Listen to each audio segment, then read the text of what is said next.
Labelling ಮಾಡೋದ್ರಿಂದ ಮಕ್ಕಳ ಮೇಲೆ ಯಾವ ರೀತಿಯಾದಂಥ ಇಂಪ್ಯಾಕ್ಟ್ ಆಗುತ್ತದೆ ಅಂತ ಇವತ್ತಿನ ವಿಡಿಯೋಲಿ ತಿಳ್ಕೊಳ್ಳೋಣ. ನಮ್ಮ ಮಕ್ಕಳು ನಮ್ಮ ಶಾಲೆಯಲ್ಲಾಗಿರ್ಬೋದು ಅಥವಾ ಸ್ಪೋರ್ಟ್ಸ್ನಲ್ಲಾಗಿರ್ಬೋದು ತುಂಬ ಚೆನ್ನಾಗಿ ಪರ್ಫಾರ್ಮ್ ಮಾಡ್ತಿದೆ ಅಂದಾಗ ನಾವು ಯಾವ ರೀತಿ ಅವ್ರಿಗೆ ಲೇಬಲಿಂಗ್ ಕೊಡ್ತೀವಿ? You are hard working, you are good, you are doing good, you are very smart ಅಂತ ಹೇಳ್ತೀವಿ ಅಲ್ವಾ?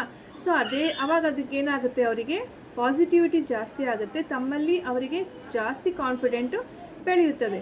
ಅದೇ ಥರ ಒಂದು ಮಗು ಚೆನ್ನಾಗಿ ಪರ್ಫಾರ್ಮ್ ಮಾಡ್ತಾ ಇಲ್ಲ ಅಂದಾಗ ನಾವು ಅವ್ರಿಗೆ ಯಾವ ರೀತಿ ಲೇಬಲಿಂಗ್ ಕೊಡ್ತೀವಿ? ಯು ಆರ್ ಲೇಝಿ, ಕೇರ್ಲೆಸ್ ಅಂತ ಈ ರೀತಿಯಾದಂಥ ನೆಗೆಟಿವ್ ಲೇಬಲಿಂಗ್ನ ಕೊಡ್ತೀವಿ. ಅದರಿಂದ ಅವರ ಮನಸ್ಸಿನ ಮೇಲೆ ಎಷ್ಟು ಕೆಟ್ಟ ಪರಿಣಾಮ ಬೀಳುತ್ತದೆ ಅಲ್ವಾ?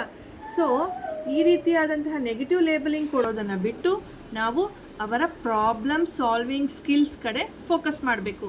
ಅಂದರೆ ಯಾವ ಥರ, ನಿನಗೆ ಯಾವ ಸಬ್ಜೆಕ್ಟ್ ಕಷ್ಟ ಆಗ್ತಿದೆ, ಯಾವ ಆ್ಯಕ್ಟಿವಿಟಿ ಕಷ್ಟ ಆಗ್ತಾಯಿದೆ ಅಂತ ಹೇಳಿಬಿಟ್ಟು ಮಗುನ ಜೊತೆಯಲ್ಲಿ ಕೂರಿಸ್ಕೋಬೇಕು. ಸೊ ಅದಕ್ಕೆ ಕ್ವೆಶನ್ಸ್ ಕೇಳ್ಬೋದು, ಯಾವ ಸ್ಟೆಪ್ಪಲ್ಲಿ ನಿನಗೆ ಕಷ್ಟ ಆಗ್ತಾಯಿದೆ ಅಂತ. ಸೊ ಆ ರೀತಿಯಾಗಿ ಮಗು ಜೊತೆ ನಾವು ಕಲಿಬೋದು. ಸೊ ಮಗುಗೂ ಕೂಡ ಒಂಥರ ಪಾಸಿಟಿವ್ ಆಗಿರೋಂತಹ ಎನರ್ಜಿ ಬರುತ್ತೆ.